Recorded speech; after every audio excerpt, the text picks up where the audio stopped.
Thank you. Thank you. Can I share my screen, please?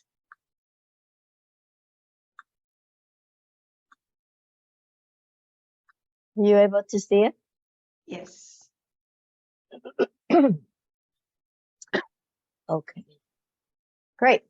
So first of all, thank you for inviting me to this conference. I haven't seen Catherine for almost 3 years, so very happy to see her again, and Daniel as well. I'm not an expert by any means on resilience. So what Daniel, the first speaker, the speech was extremely helpful to me. I just want to share something about what we learned in Singapore, a little bit about the family adaptation and resilience during the COVID-19 pandemic. And this is very much a work in progress, so I appreciate any comments that can help us further develop this. I should say that this is coming out from a project that was funded by the Singapore Ministry of Education from 2016 and ended last year in May. The project title is called Building Human Capacity in Singapore's Population. And the aim was to actually think about how to accumulate and promote human development in Singapore as a long-term developmental strategy. As you know, Singapore, like Hong Kong, is getting old very quickly.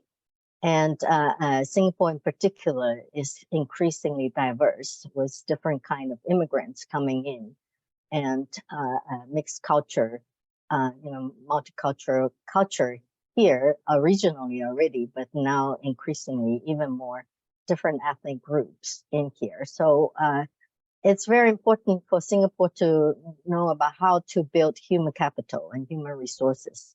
As we know that good human development is conducive to productive, healthy physical and social emotional well-being, and all of these is good for possibly contribute to a vibrant economy and harmonious, integrated, and a secure society. So in order to do this, we started this lifelong and cumulative process of human capital development process from early childhood development in the first wave. And we do have the intention of continuing this cohort into adolescence and hopefully later into adolescence and older adulthoods. Someone would have to do that because I would have retired by then. So in order to do all this, we conducted a national probability sample survey called SG Leads. It's short for Singapore Longitudinal Early Development Study.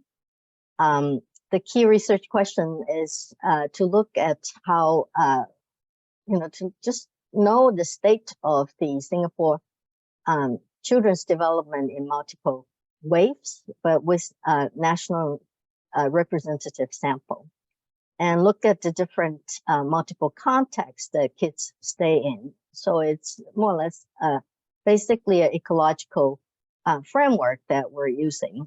Kids are situated within family and other institutions like preschool, community and state policies that would affect a child's development.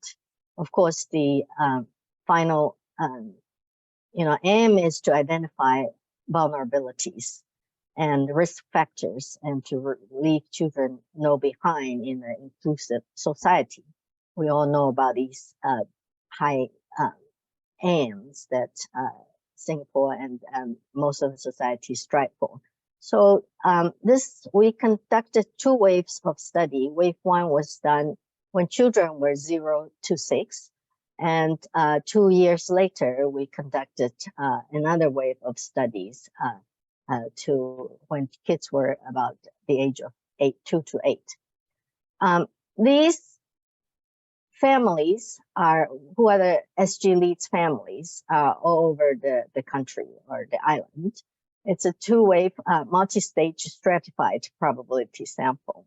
We do oversample low-income population. so that we can have adequate sample to study them. And we selected at the household level for children that are household that have children that are under the age of 0 to 6 across all 52 planning area. And in wave 1, it was done in 2018 and 19 before COVID. We did collected data from more than 5,000 children and in 3,477 households there. And after the weighting, post-stratification weighting, we have properly represented children of different age group, gender, and ethnic groups here. As you know, Singapore have the majority group is Chinese, and then have about 15% that are Malay, and then 10% of Indian population, and then a small fraction that are in other ethnic groups. In wave 2, we achieved a response rate of 87% despite the challenges during COVID-19, which was quite difficult, and it lasted longer than we had expected. But we managed to contact more than 4,000 children in this different households. I should say that we actually allow for up to 2 children in each household so that we can study the intra household or family differences. So they're siblings within in this sample. For this particular talk, what we try to do for this theme of resilience, human resilience, is to present something that we have started doing on try to understand family experience and how they respond during the pandemics. We want to group the families by the kind of experience they have in terms of economic setbacks. As we know that COVID-19 pandemic is just not just a health crisis, but related economic setbacks for and family routines and relationship are very important during this time as well. So we need to consider them as well. And then we are thinking of how to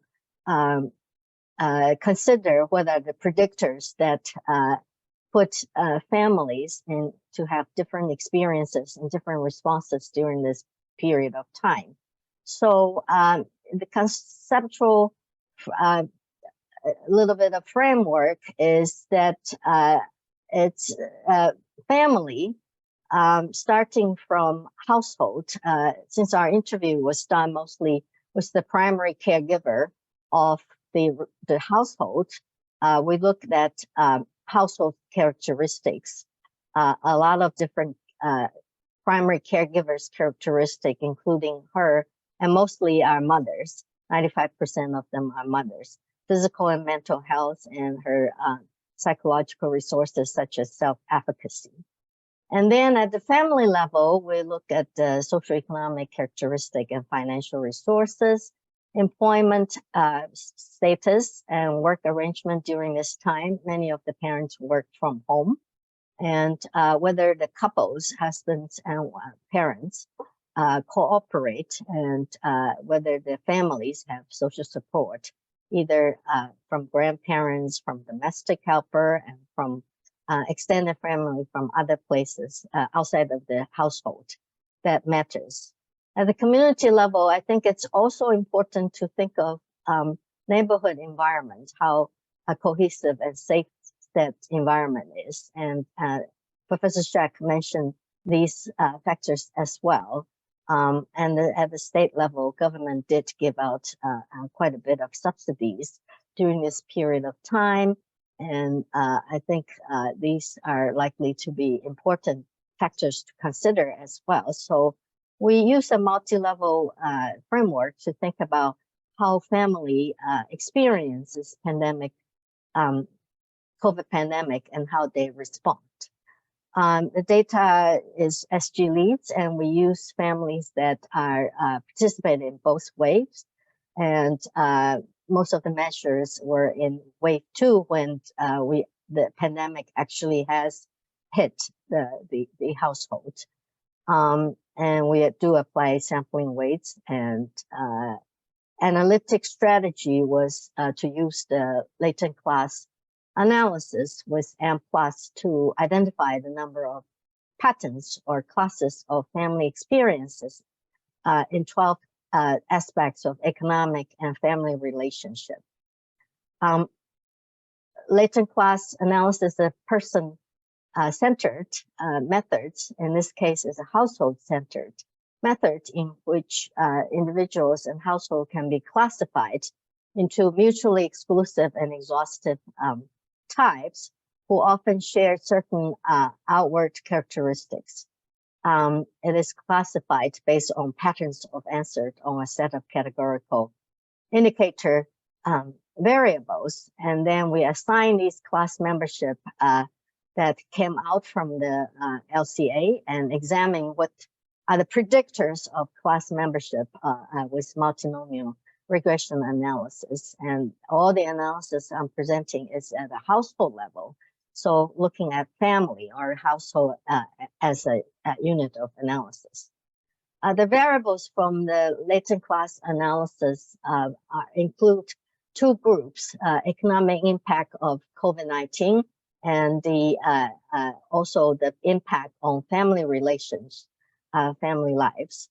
And we look at whether there's job loss, income loss, reduction of salaries, change of jobs, and whether families adapt by cutting spending essential items, cutting their spending on non-essential items, and use savings to cover everyday expenses, and so on. In terms of family life, we looked at their answer about whether parenting and family relationship has gotten better or worse or no change.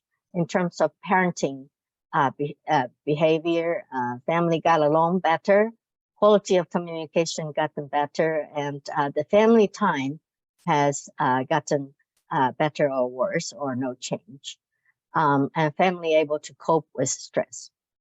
So the predictors of class membership include some of the variables I mentioned earlier already: physical health, mental health, self-efficacy of the primary caregiver, family income, highest education of the parents, and whether family has savings that are equal to 1 month or more of this the salary, and employment and work arrangement, whether family has a dual earner family, whether they work from home, either PCG or spouse, whether PCG, mostly mother, has to change work schedule due to childcare demands during the COVID-19, and whether spouse involvement in household tasks are there, and spouse, which mostly fathers, involvement in childcare activities, and primary caregivers social support, whether they have someone to call or borrow money from in an emergency. Whether neighborhood is a safe place to raise children, this is their own perception. The amount of money that they have received from government subsidies, and a lot of socioeconomic characteristic within the family about children's age, whether there are other people live in the household, and so on. So result quickly, we found that I'm going to look from the bottom here. 18% of the household have income loss, 10% have job loss, and 7% have someone that need to change jobs, and a quarter of the household actually have salary reduction, and so on. Some of the family needs to cut either essential or non-essential costs and use up savings during this period of time. When we look carefully, though, we found that the most disadvantaged families are hardest hit. So, for example, if you look at the job loss, the overall percent is 10%, but those who are living in small flats or rental flats, which is the most disadvantaged group in Singapore, you see that almost 20% of them had someone who had actually lost job. And within the most advantaged group, those who live in private condos and landed properties, less than 5% of the household had this experience. And you look at income loss, it's the same situation. 17% of those who are in the household rental housing have lost a lot of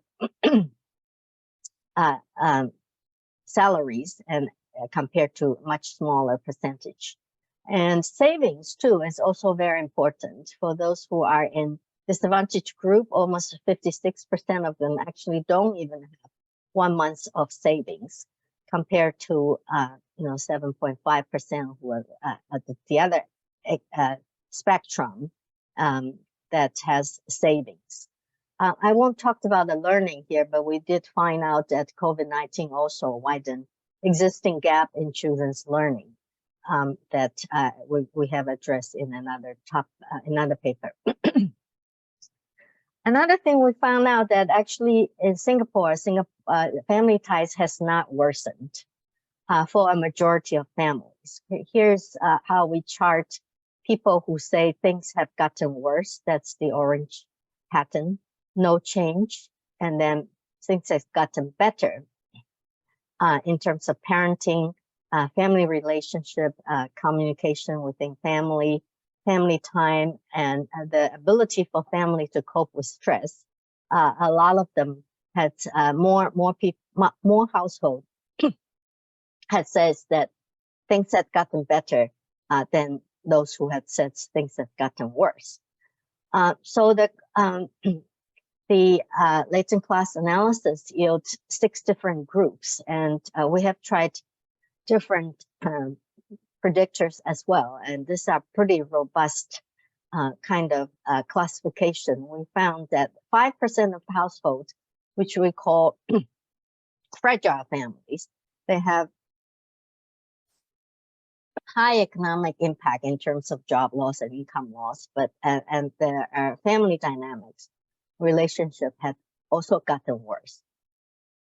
And 14% of them, we call them resilient, and they have high economic impact, but actually their family dynamics gotten better. And that's 14% of them. Another 14% of them, we also think they're resilient, that they have low impact in high and economic setbacks, but also not much change in family dynamics.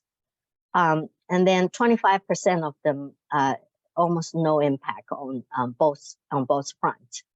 There are 12% of them, we call them relational stressed household, that have actually low economic impact, but high impact in terms of their family relations had gotten worse.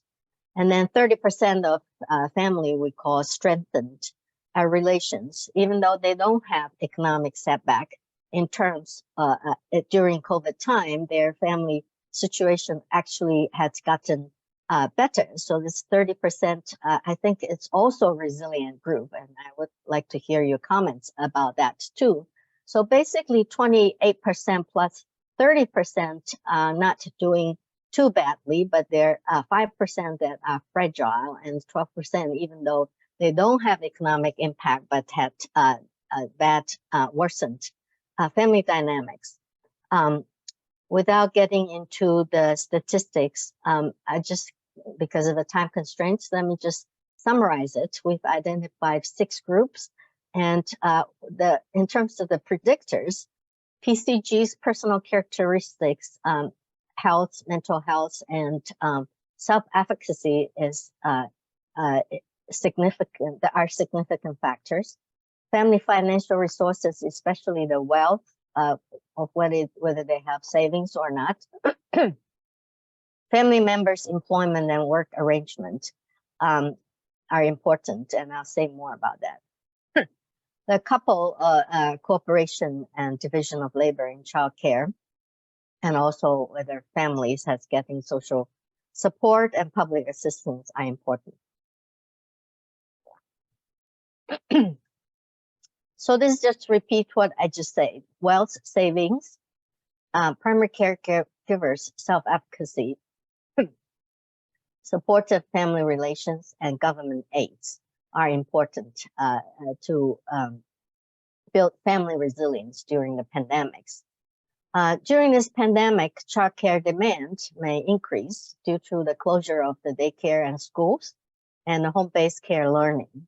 And PCG's work from home arrangement helps to alleviate the relational stress. However, we found that PCG spouse, so the fathers mostly, if they work from home, it didn't seem to help, but it also created a little bit of a relational stress in the final two categories. And the spouse involvement in childcare was related to improve family relations.